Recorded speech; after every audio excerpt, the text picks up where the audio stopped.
ऐसे जब 20 साल पहले मैं खड़ा हुआ था ऐसे किसी ऑफिस में जाके, तो मुझसे पूछा गया था कि क्या है। किसी डायरेक्टर के असिस्टेंट ने पूछा था क्या है। मैंने कहा एक्टर हैं। बोले दिखने से तो लगते नहीं हो एक्टर हो।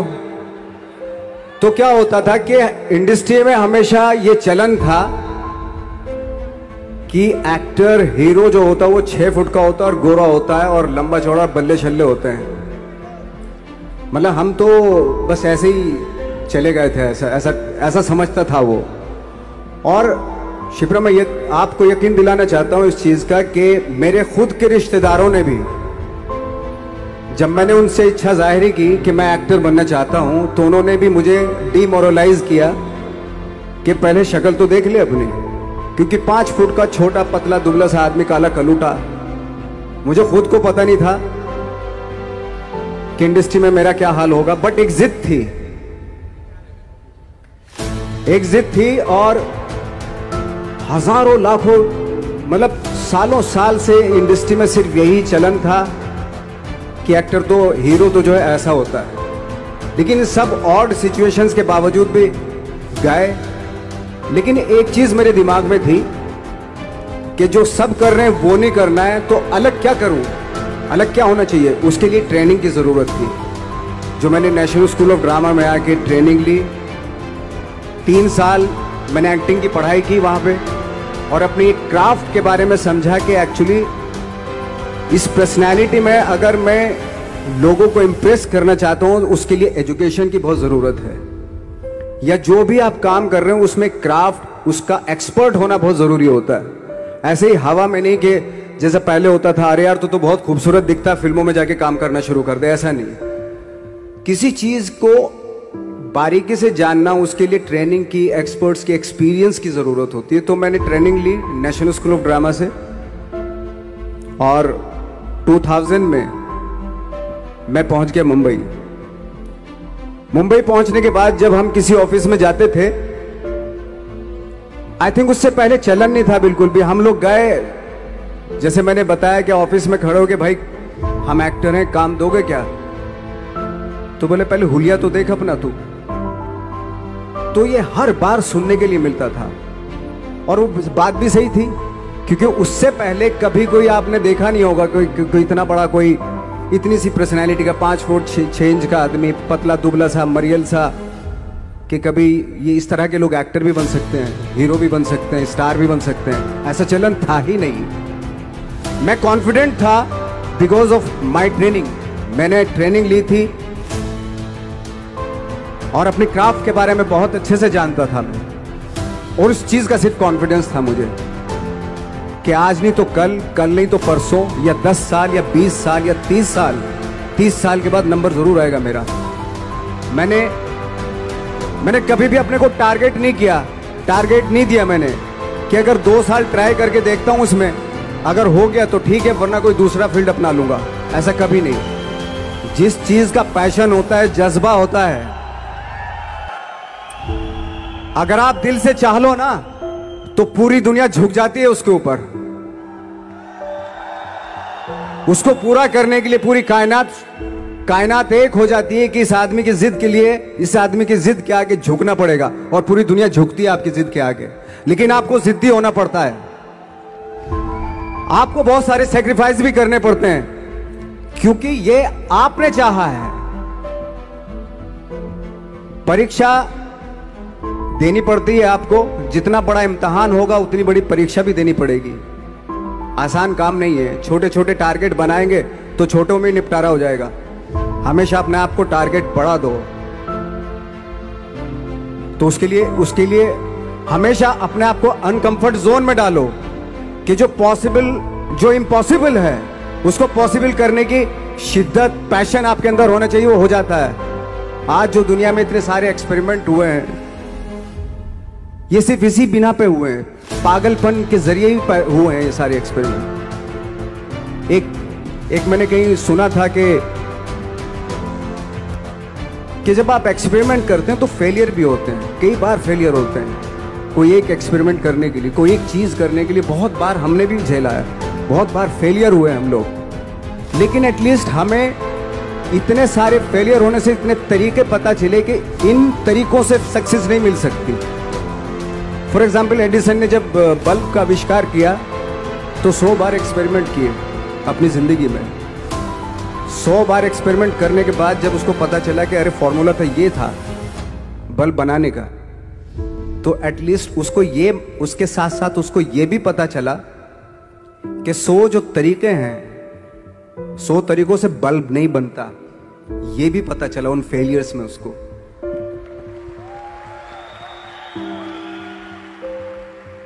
जब हम लोग मुंबई आए तो हमें मालूम था हमारे पास पर्सनैलिटी नहीं है, हमारे पास बैक नहीं है, या हमारे फादर दादा परदादा तो फिल्म इंडस्ट्री में है नहीं, हम ही हैं, तो हमें क्या करना चाहिए।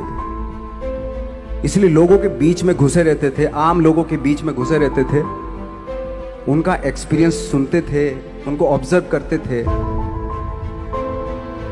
तो आई थिंक मेरे पास 15 साल तक, 10-12 साल तक कोई काम नहीं था। जैसे आपने बताया कि बहुत ही 10-10 सेकंड के रोल करके घर में आके बैठ जाता, पूरे साल खाली बैठे रहते थे हम लोग। लेकिन एक चीज थी कि लोगों के बीच में रहते थे। लोगों के बीच में रहने से ये एहसास हुआ हमें कि तरह तरह के लोग हैं, लेकिन हमारी इंडस्ट्री में सिर्फ एक ही तरह की एक्टिंग होती है। हजारों करोड़ों लोग हैं इस दुनिया में, लेकिन एक्टिंग सिर्फ एक ही तरीके से होती है हमारे यहाँ। तो मुझे लगा यार, ये मैं तो ट्रेन भी हूँ, मुझसे अपनी आर्ट भी आती है, और हजारों लोगों को मैं ऑब्जर्व भी कर रहा हूँ। तो ये तो सबसे अच्छा सूत्र है, इससे तो मैं बहुत कुछ कर जाऊंगा। तो जब ये सूत्र पता चला मुझे कि अब मैं ये जो हजारों लोगों को मैंने ऑब्जर्व किया है, अब जब भी मुझे कोई रोल मिलेगा उन्हीं में से वो एक इंसान होगा। उसी में वो ठाकरे, बाड़ा साहब ठाकरे होंगे, उसी में मंटो होगा, उसी में गणेश गायतोंडे होगा, उसी में फैजल खान होगा, उसी में माजूमदार साहब होंगे। तो इस तरह के, ये कब हुआ? जब हमने लोगों को ऑब्जर्व करना शुरू किया, लोगों के बीच में रहे। मैं 15 साल के बाद जो मेरी लाइफ थी, जिसमें खाने तक को नहीं मिलता था, अब फॉर्चुनेट अपने आप को समझने लगा था कि थैंक गॉड कि मुझे ऐसे लोगों के बीच में मुझे रहने का मौका मिला। तो कभी भी, आई थिंक मुझे लगता है कि कभी भी जब आप स्ट्रगल कर रहे होते हैं ना, वो एक मौका होता है आपके पास, वो एक चांस होता है आपके पास कि कैसे उसमें आप अपना ऑब्जर्वेशन, एक्सपीरियंस, जब आपको काम मिलेगा वो उसमें लगाएंगे आप। तो मेरी लाइफ बहुत ही, आज जब मैं सोचता हूँ कि यार ये तो बहुत ही अच्छा हुआ, तो जो 15, 10, 12 साल मैंने बिना काम के गुजारे, जो लोगों के बीच में रहा था मैं, आज वो काम आ रहा है मेरे। जहाँ जरा सा कोई कैरेक्टर मिलता है तो आदमी इसलिए कनेक्ट करता है उनसे कि उनको लगता है कि यार ये तो मेरे पड़ोस का ही, आसपास का ही ये बंदा। मैंने देखे हैं इस तरह के लोग। आई थिंक यही हमारी सबसे बड़ी जीत है एज एन एक्टर।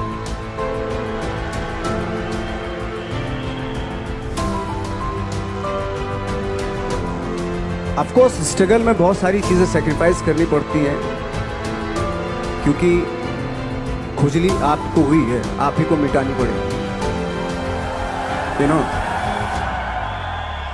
आप जो आप हैं वो आपने बनना चाहा था, और अगर डिसअपॉइंटमेंट आ रहे हैं तो आप तो कंप्लेन भी नहीं कर सकते, क्योंकि आप ही ने चाहा था ये बनना।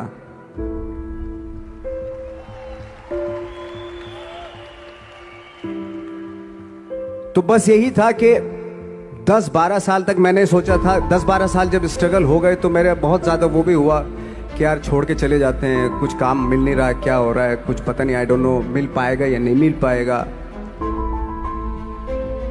फिर ये होता था कि नहीं, मेरी मदर जो है ना एक लेटर लिखती थी मुझे हमेशा। तब मोबाइल नहीं आए थे, पेजर आए थे, तो पेजर यहाँ पे लगा के चलते थे हम लोग। जब उनको मालूम हो जाता था कि भाई बंदा जो है ना थोड़ा सा फ्रस्ट्रेशन में है, डिप्रेशन में है, क्योंकि काम नहीं मिल रहा, तो मेरी माँ मुझे एक लेटर लिखती थी। उसको लिखती थी कि लिखने के बाद एक लास्ट में लिखती थी कि 12 साल में कचरे के दिन भी बदलते थे, तू तो इंसान है, तेरा दिन भी बदलेगा। तो उन सब चीज़ों को देख के कोई एक शेर, कोई एक कोटेशन, कोई इस तरह की जो मोटिवेट करती है जो लाइन्स आपको, उनका रहना, उन पे बिलीव करना बहुत ज़रूरी होता है, क्योंकि वही चीज़ आपको मोटिवेट करती है आगे बढ़ाने के लिए। और जब ख़राब वक्त होता है आपको वो लाइन्स, वो पोएम्स, वो सारी चीज़ें आपको संबल देती हैं, मजबूती देती हैं, ताकत देती हैं। और मैं जिस गांव से आया था, डिस्ट्रिक्ट मुजफ्फरनगर के एक छोटा सा गांव था बुढ़ाना, जब हमने शुरुआत की थी वहां पे, जब मैं था वहां पे लाइट भी नहीं थी। 1 घंटे के लिए रात में कभी आ गई, या 1 महीने के बाद हल्का सा मुंह दिखा के चली गई। इस तरह की लाइट इस तरह होती थी। वही लैंप में पढ़ना स्टार्ट किया, लैंप। तो छोटे से गांव से आने के बावजूद फिर दिल्ली मतलब छोटा सा, उससे बड़ा शहर भी हमें ऐसा लगता था पता नहीं क्या है, मतलब डर लगता था। मैं जब मुंबई में आया था तो मैं 15 दिन तो घर से बाहर ही नहीं निकला था, क्योंकि इतनी स्पीड देख रहा था मैं कि इतनी स्पीड में तो हम चल ही नहीं पाएंगे, इस शहर के साथ शायद हम कनेक्ट नहीं कर पाएंगे बिल्कुल भी। तो इस तरह के डर थे। लेकिन ऐसी जगह पे आ गए थे कि अब जाना भी मुश्किल था। तो मतलब वापस नहीं जा सकते थे। वापस इसलिए नहीं जा सकते थे कि बहुत सारे डर थे। वापस अगर चले गए तो थिएटर के जो मेरे दोस्त थे वो बोलते, क्यों भाई वापस आ गए तुम भी, जैसे बहुत सारे लोग वापस आ रहे थे तुम भी वापस आ गए, चलो लग जाओ ठीक है। गांव में इसलिए नहीं जाता था अपने कि जो पहले ही बोलते थे वो लोग के शक्ल तो देख ले, फिर हार के उनके सामने चला गया तो क्या बोलेंगे वो तो वही बोलेंगे कि हमने तो पहले मना किया था कि मत जाओ, क्या सूरज शक्ल थोड़ा ही थी तुम्हारे स्टार बनने की, एक्टर बनने की। तो ये बहुत सारे डर थे जिसकी वजह से मैं अपने ना तो गांव जाता था, ना जहाँ से ट्रेनिंग ली थी दिल्ली से, ना वहाँ जाता था। मैंने जो भी है मरना जीना मुंबई में ही होगा। रही बात सक्सेस की, सक्सेस अगर 30 साल बाद भी मिलेगी उसके लिए भी मतलब तैयार रहना चाहिए। सक्सेस की कोई डेट नहीं होती, कोई तारीख नहीं होती, कोई टारगेट नहीं होता कि इतने ही दिनों में मिल जाएगी। इंसान का काम होता है, आई थिंक मुझे लगता है कि मेरे हिसाब से मुझे लगता है कि लाइफ ना हमेशा अपने आप को लाइफ में पुश करते रहो, और पैशन के साथ जिस भी आप काम में हो, जो भी आप काम कर रहे हैं उसमें पैशन के साथ लगे रहना बहुत जरूरी होता है। क्योंकि पैशन से क्या होता है, जिस भी आप फील्ड में होते हैं उसकी डिटेलिंग्स मिलनी शुरू होती है। जैसे जब आप समंदर में देखते हैं, समंदर की जब गोता मारते हैं, नीचे जाते हैं तो आपको एक धीरे धीरे बहुत कुछ दिखाई देना शुरू। ऐसी आपका भी फील्ड है, कोई भी हर फील्ड ऐसा ही होता है, उसमें असीम संभावनाएं होती हैं, इतनी पॉसिबिलिटीज होती हैं कि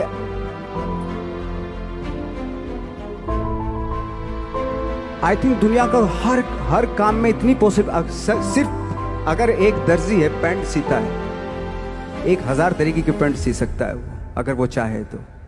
अगर उसने नहीं चाहा तो वो जो ट्रेंड चला रहा है वही सीता जाएगा।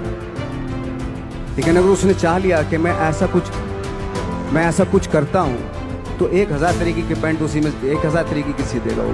ऐसे हर फील्ड में पॉसिबिलिटीज बहुत होती है और एक परफेक्शन होता है। फॉर एग्जाम्पल जैसे हम लोगों ने ट्रेनिंग इसलिए ली कि परफेक्शन आ जाए अपने काम में। जैसे एक मैंने एग्जाम्पल सुना था कि ये छोटी छोटी चीज़ें जो मैं बता रहा हूँ, ये चूँकि मैंने बचपन में सुनी थी, उन पे उन्हीं को अपनी लाइफ बना के आगे बढ़ा तो आज यहाँ पे हूँ। इसलिए वो छोटी छोटी चीज़ें बहुत काम आती हैं, उनको सुनना बहुत ज़रूरी होता है इंसान के लिए। बताते हैं कि एक बहुत बड़े, पता नहीं ये सच है झूठ है, मुझे नहीं इतना ज़्यादा नहीं मालूम, बट कोई बहुत बड़े इंसान हुए, लेकिन वो पहले मोची थे, जूता सीते थे। लेकिन जूता जहां से सीते थे ना वहां से कभी फटता नहीं था। वो भले दूसरी जगह फट जाए लेकिन वहां से नहीं फटता था, क्योंकि उसका पैशन था जूता सीना। काम भले वो है वो, लेकिन उस काम में भी उनका पैशन है। तो इसी वजह से वो इतने पॉपुलर होते चले गए कि यार जूता फट गया लेकिन सिलवाना वहीं जाके, क्योंकि वहां अगर उन्होंने सी दिया वहां पे जिंदगी भर वहां से जूता नहीं फटेगा। तो छोटी छोटी चीजों में ये जो परफेक्शन, पैशन, ये सारी चीजें होती है जो आपका आगे बढ़ाती है, बहुत आगे ले जाती है। लेकिन उसके वही है, कुछ चीजों का होना वाकई बहुत जरूरी होता है। फिर एक्सपीरियंस आपका, आपकी नॉलेज। जैसे मेरा मानना है कि मैं कभी, मैं आई एम सॉरी टू से, बट मेरा खुद का मानना है कि मैं लक पे बिलीव नहीं करता हूं। मेरे सामने आज तक मेरे सामने लकीली कोई चीज नहीं हुई कि मैं लकीली यहां तक पहुंच गया। आज जो आप प्रोमो देख रहे थे, जो क्लिपिंग्स देख रहे थे मेरी, मैं लकीली नहीं पहुंचा हूं यहाँ पे। मैंने उसके लिए मेहनत की है, मैंने उसके लिए नॉलेज इकट्ठी की है, मैंने उसके लिए ट्रेनिंग ली है।